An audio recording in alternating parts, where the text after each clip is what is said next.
So you should have assembled your trousers up to this point. You should have done the crotch seam and to the point here and stopped, and to leave the zipper part open. And if you haven't already, you should interface the zipper area. That is going to prevent, here's some interfacing. I'm just going to very quickly just do some iron-on interfacing here to get this ready for the fun that is to come. To use my press cloth here, just get that interfacing on there, which does a lot to help the zipper stabilize it, right? It's also, you know, especially with a stretch fabric like this is a ponte, you don't want things like warping out of shape. You got to show this fabric who's boss at some point. So I would just make sure to do that interfacing if you haven't already. And you can, all right, we're just gonna let that sit and and just cool off for a minute. We'll take a look at the zipper here in the meantime. Invisible zipper is a little bit, it's kind of like an opposite of a regular zipper in the sense that it's kind of backwards. This is the right side, which is where the little hang tag is for you to unzip it, and the wrong side is where the teeth are, unlike with a regular zipper where the teeth are kind of on the right side. You shorten it from the bottom instead of from the top. This was a longer zipper and I shortened it, and then I just sewed across the bottom. I used black thread to shorten it so that it'll just stop when you unzip it. It'll just stop when it gets to where it's going. It's not, one of the things that confuses people about invisible zippers a lot is that it's not, at least in the United States, the invisible zippers are, normally in the United States, regular zippers are, the zipper tape is 5/8 of an inch, and usually our seam allowances are 5/8 of an inch, so it makes it easy, but invisible zippers, usually it's only 3/8 of an inch. This is a 5/8 of an inch wide measuring tape, and you can, little measuring device, and you can see it's only 3/8 of an inch there. So that sometimes confuses people, and so we'll have to mark this on our pattern because it's 5/8 of an inch seam allowance to make sure that we get it that way. And then at the top, and again, there's a stopper at the top. And you can see that it is 5/8 of an inch at the top. So sometimes that confuses people too, is that the dimensions aren't exactly the same. So we'll be sure to mark that so that we're giving ourselves enough runway in all directions to use the zipper correctly. The other thing that we always need for an invisible zipper is a zipper foot. Now, if you happen to have an invisible zipper foot such as this one, I recommend you use it. It has these grooves on the bottom that will catch the teeth and will unfurl them a little so that you can get your needle really, really close. And it has just a very small hole. And you get your needle really, really close. And if you have that, great. But if you don't have one, you can use a regular zipper foot too. You may have a zipper foot that looks like this, that it has a little notch that you can get pretty close to the zipper, or you may have something that looks a little bit more like this one. In any event, what you need to do, and the interfacing is fine now, so you can move that out of the way. Regardless of what type of zipper foot you have, what you should do is unzip your invisible zipper, and then have a low iron, and I would cover it with a press cloth. And then, well, let me show you first what I'm going to do, and then I'll cover it with a press cloth. See how it's meant to curl, and that's how it ends up being invisible when you've sewn it on. It's going to curl onto itself so that it'll kind of grab the fabric and ensure that it doesn't show from the right side. But what you want to do, just so that it's easier to sew, is you want to kind of press it flat so that it's not quite as curly while you're sewing it. And I'm just going to use the press cloth for a little insurance. You don't want a hot iron or you'll just melt it. These zippers are usually made out of nylon. So you just want to very, very gently, and with a cool iron, just very gently press it like that so that it just presses it flat a little, like so. Just give it a little press, and so that it'll just know who's boss for the purposes of doing the the sewing that is to come. And the other things you're going to need is just a measuring tool of some kind and some chalk. So now I'll show you on here, on our trousers. We're going to work for the other thing that's different about working with invisible zipper is, unlike with a regular zipper, you're going to work from the right side, which is another thing that sometimes confuses people. So this is the right side of the trousers. And what we're going to do is, here's our opening. And we're going to mark 5/8 of an inch seam allowance. So here's the edge.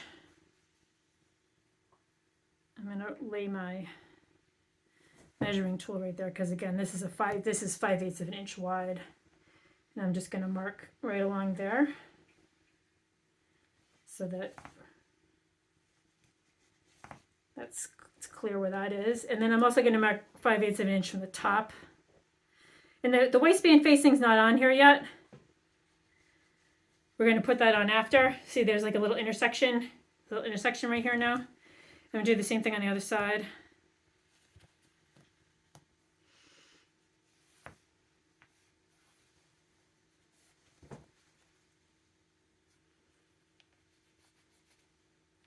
Okay, so we've got 5/8 of an inch, 5/8 of an inch here, 5/8 of an inch there, and we've got our invisible zipper. Okay, so we're all marked out here. We've got everything's all prepped, and we've got some pins handy. We've got our zipper. Unzip your zipper, and we're going to start by working on the left side of the trousers, and it's going to be the right side of the zipper. So again, the right side is where the zipper pull is, and we're going to put the teeth of the zipper, the right side of the teeth, on that line that we just marked. So the teeth, the right side of the teeth are on that line facing the pocket. And the zipper stop, which is the little stop here, is right at that intersection at the top that we marked. And so the 5/8 of an inch extra seam tape here is going to extend up at the top where the 5/8 of an inch excess is here, and then you're going to have a little extra fabric here, because again, this is only 3/8 of an inch of zipper tape, and there's an additional 1/4 of an inch of fabric for the pant, and you can just pin that on to you can pin the zipper on.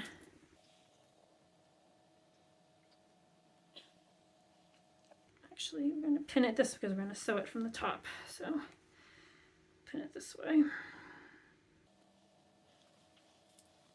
And just line your teeth up. Line your teeth up so that they're running right along that 5/8 chalk line that you marked, because of course that's where the seam is. And the idea with this invisible zipper, of course, is that it's a zipper that runs right in the seam, which is why it's invisible when it's sewn.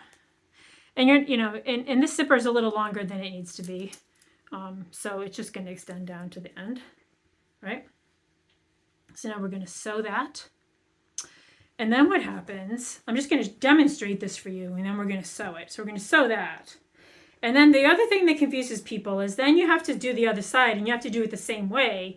But you're like, well, how does that happen? Because hold on a second, wait. And then what you have to do is you have to twist it.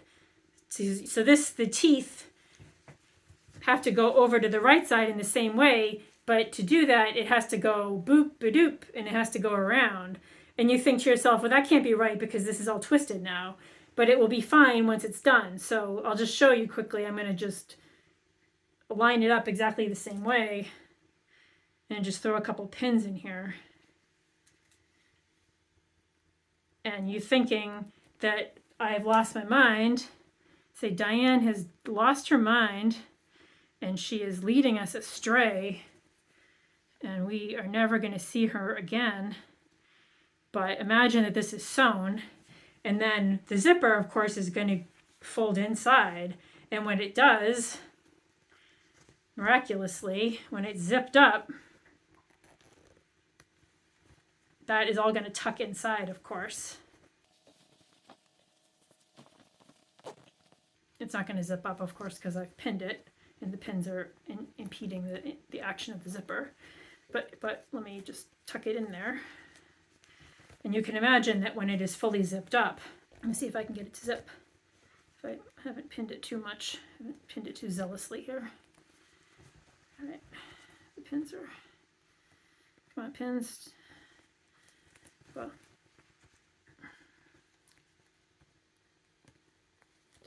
okay, pins. Don't make a liar out of me, pins. Just pushing the pins out of the way so that you can see that, lo and behold, I mean, I haven't pinned right on the seam, but you can see how if I had pinned right there, it's going to be completely invisible when we're done. And that's what we're going to go do over in the sewing machine right now. I'm going to show you. Okay, so first I'm going to show you how it works with the special invisible zipper foot, which again has these grooves that are going to grab the invisible zipper teeth and slightly uncurl it so that the needle is going to go down and deposit the thread kind of right under the zipper teeth. And then I'm going to show you using a regular zipper foot. Mine for my machine happens to look like this, but however your regular zipper foot looks is also fine. What I like to do is you're going to position it so that it's ready to go, and then I like to move my needle over a couple clicks. And then I like to, of course, just use the hand wheel and make sure that it's not going to break the needle, because, of course, no one likes a broken needle. I've also lengthened the stitch a little to make it easier for you to see what is happening. And use a straight stitch here. You don't need to use a zigzag to do the zipper. And I'm just gonna take it slow here so you can see what's happening. You can see as we're going to sew along here how nicely the teeth of the zipper, the invisible zipper, are riding right in there, and the needle is depositing that thread really close to those teeth. How that goes.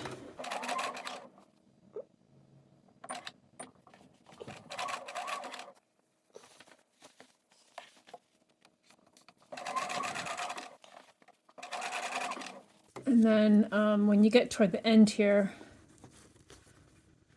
again, you'll recall that we twisted things, so just try to, you've got this pin, so try to keep it as straight as you can. You won't be able to get all the way to the end, but you just do as best you can, and then when you've done it as far as you can, just knot it off.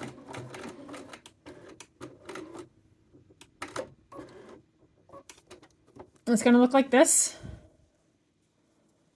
And you can see how here are your zipper teeth, and here's your thread. I've done it in black thread.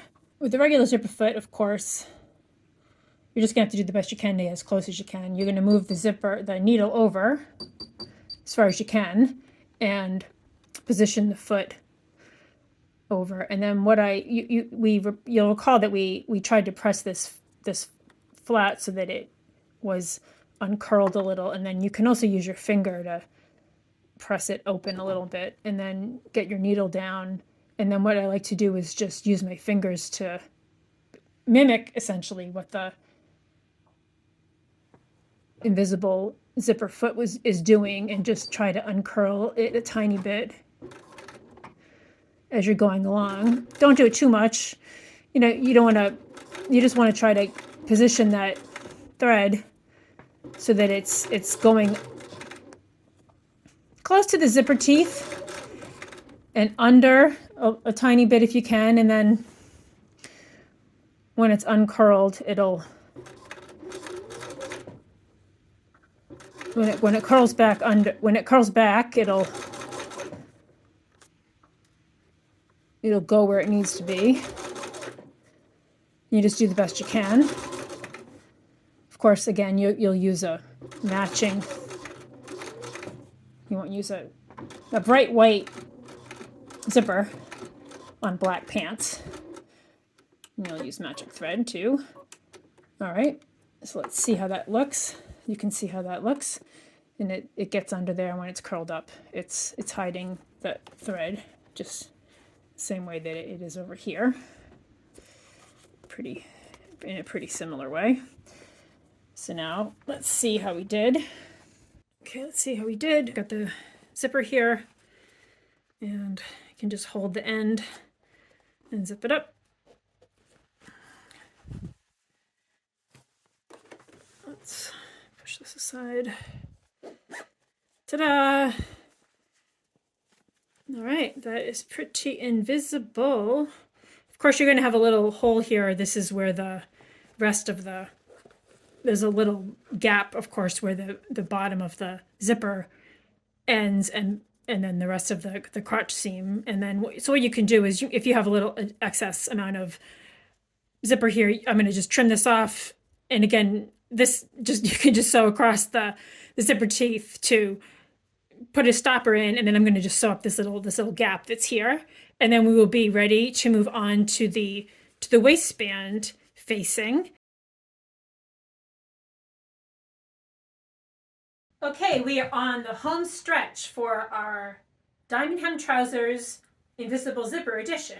You recall we just put the invisible zipper in. Here it is. I used a bright white one so you can see it. You would probably want to use a matching one, of course, with your fashion fabric. Now we're going to put the facing on here, and this is the elastic waist version that I did, and you can see how the facing, it faces the body, which is why it's called the facing.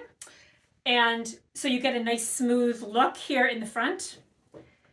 There are two facing pieces. There's piece 11, which is the front, and you're going to cut two of these, and then there's piece 12, which is the back, and you're going to cut one of these on the fold. Here's the fold arrow here. You're going to cut two, so you're going to cut one of those, two of these, and then you're going to want to interface them. I've used a bright white interfacing here, and again a knit interfacing so that it will stretch with the fabric. You'll probably want to use a color that's closer to the tone of your fashion fabric. I used white so you can see it. And then be sure to mark the notches. You've got the notches on the front are going to line up with the front darts, and then the notches on the back are going to line up with the back darts. So what we're going to do, just an overview of what's going to happen here. We're going to put the facings together, and we'll finish the long unnotched edge, because that's just going to be on the inside, loose on the inside. Then we're going to sew the facing, the waistband facing, onto the pant. I'm going to show you how that goes on so that it doesn't impede the action of the invisible zipper. Then we're going to understitch it so that it stays in place, so that there's no risk of it flipping to the outside where you don't want it. Finally, we'll just tack it down within the seam allowances on the sides and through the darts, just to give some extra insurance. And we're done. Let's head over to the sewing machine. Here are three facing pieces, and we're just going to sew the side seams together here. And it's just as with the rest, you want to use, again, one of your stretch stitch that you've been using all along. Whatever kind of stretch stitch you've been using.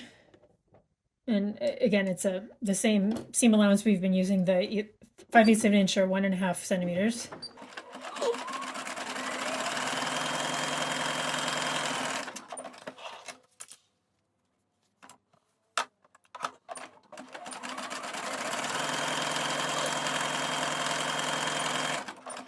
You're going to end up with a long facing like this, and then at this point you're going to want to, you've got your notches all marked here, so what you want to do is finish the long unnotched edge, so the long unnotched edge all along the bottom.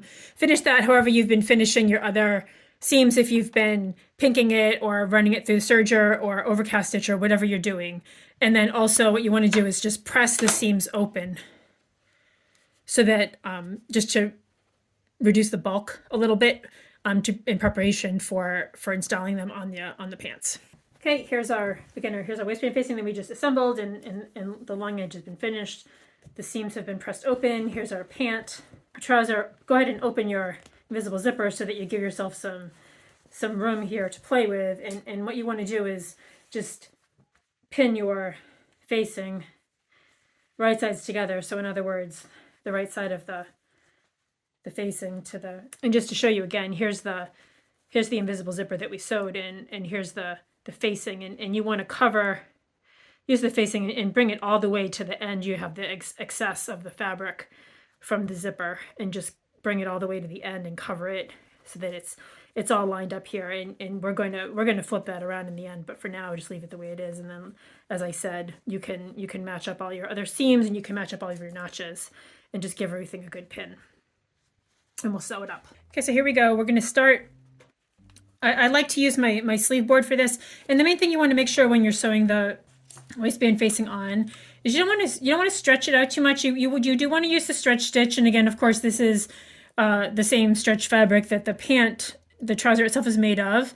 And you're going to still use the same stretch stitch that you were using before. But you want to just be careful that you don't stretch or otherwise, alter the fit of the way that the waistband facing is going onto the trouser itself. So I like to use the sleeve board just so that I don't feel like anything is getting stretched. I don't feel like I have to wrestle anything through the machine. But I would just take it slow, and as you go through, you make sure that, again, your notches should be lining up on the notches on the facing should be lining up to the darts front and back, and the side seam should be lining up with the side seams on the trouser.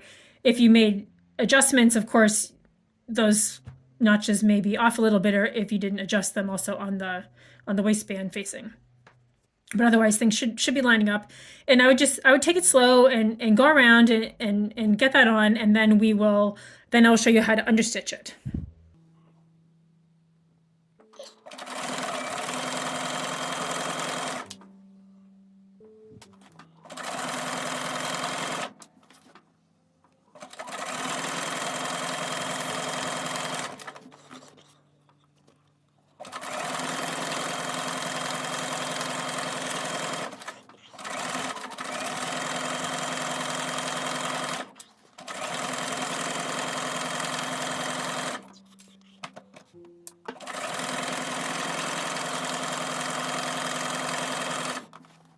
You get to the end here,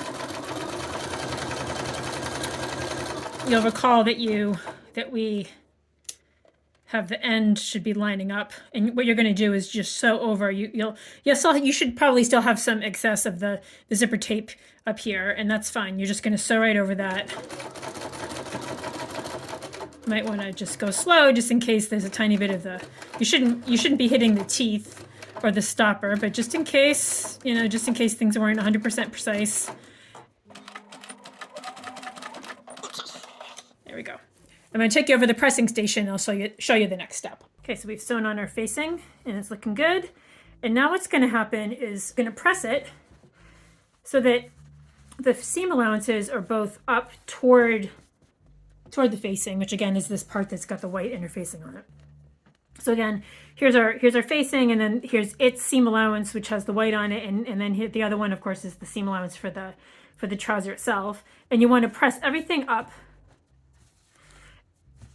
so that it's all aligned with the facing. And then what we're going to do is we're going to understitch. And what happens with understitching, it sometimes confuses people, but really what it is it's sewing the facing down to itself through its seam allowances. So I use purple thread so that I hope you can see this better, but what we're going to do is we're going to sew another line of stitching, just an 1/8 of an inch or just a scant couple of millimeters over into the facing, and we're going to go through both of these seam allowances and the facing itself.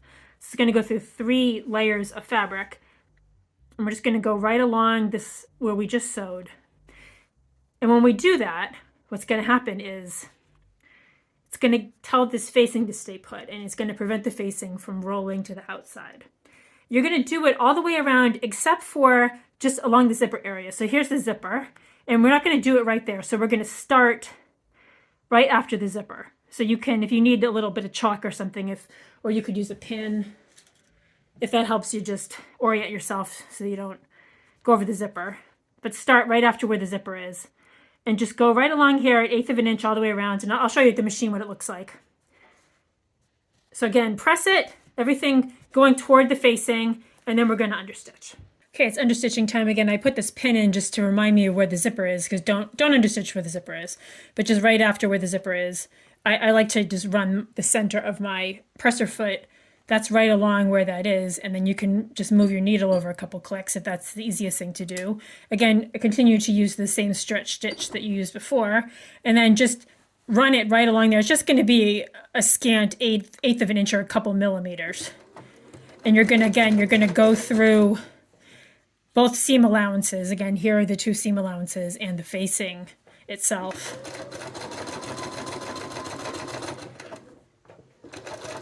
I'm just gonna do a quick bit here, and then I will show you what it looks like from the right side.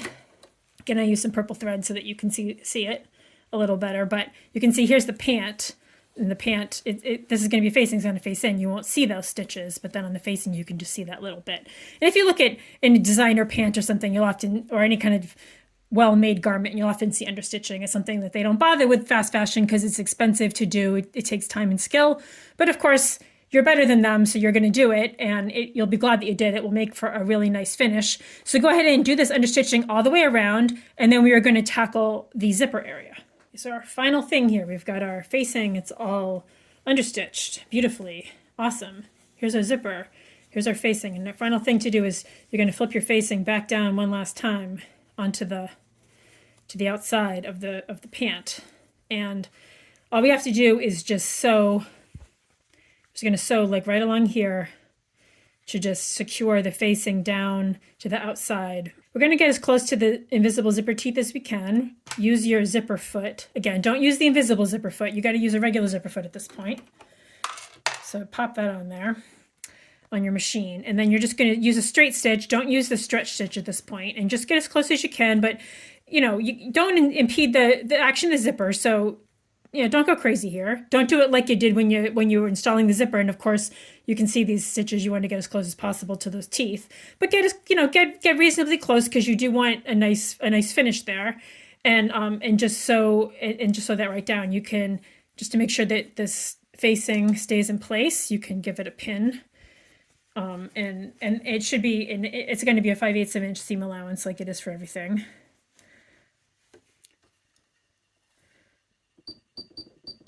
And I'm going to do a straight stitch at this point. Move the teeth over. What I like to do is just sort of feel where the zipper teeth and everything is before I get going here. And then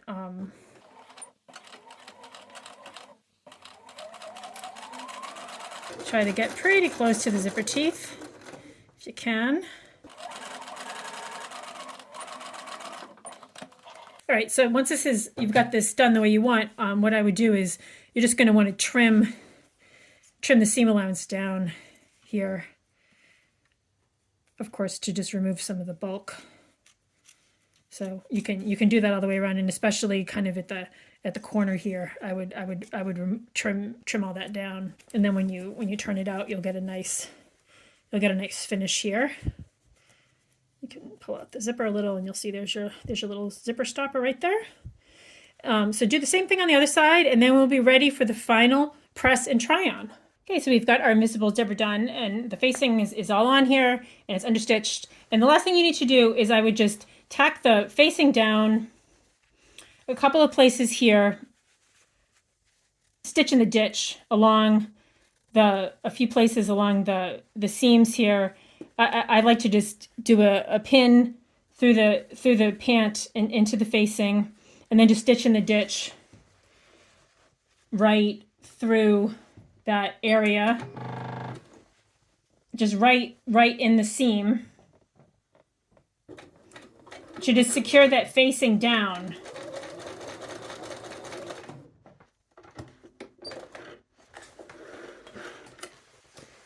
It's going to be invisible when you sew it, but just to secure that facing down is what it looks like on the inside, invisibly. So that is a little extra insurance to make sure that facing stays put. And we are all done for the big try-on. And here we have it. This is the completed invisible zip version of the diamond hem trousers with the diamond hem inset option. We've got the invisible zipper here at center front. This is a great option if your hips are quite a bit wider than your waist, or if you just have a little interest in some additional polish, or to try to up your skills a little bit. Give an invisible zipper a try. It's really not that hard once you get the hang of it. I used a stretch denim for these and contrasting top stitching. You'll notice the diamond hem inside at the bottom is a really artsy and playful and fun look. You can feel free to jazz that up as much as you like. These sit about an inch above the natural waist. There's extra room in the belly, Kara here, our dress form doesn't need it, but I certainly do, and I know a lot of other people do too. That's how Style Falcon patterns are designed. You've got extra room in the belly, and then the back also, it's a little higher in the back. It's a slim fitting trouser throughout, so it's good to wear with a big top. Maybe like this one, this happens to be the Make a Point shirt, or some other Style Falcon looks. You can check those out at stylefalcon.net. If you're happy with this, please leave a review on stylefalcon.net. You can go to the product page. Please follow Style Falcon here on YouTube. Leave your comments in the comment box. Or you can follow Style Falcon on Instagram or Facebook. Or you can drop me an email anytime if you have questions or feedback. My email is hello@stylefalcon.net. This is Diane from Style Falcon. Thank you so much for watching.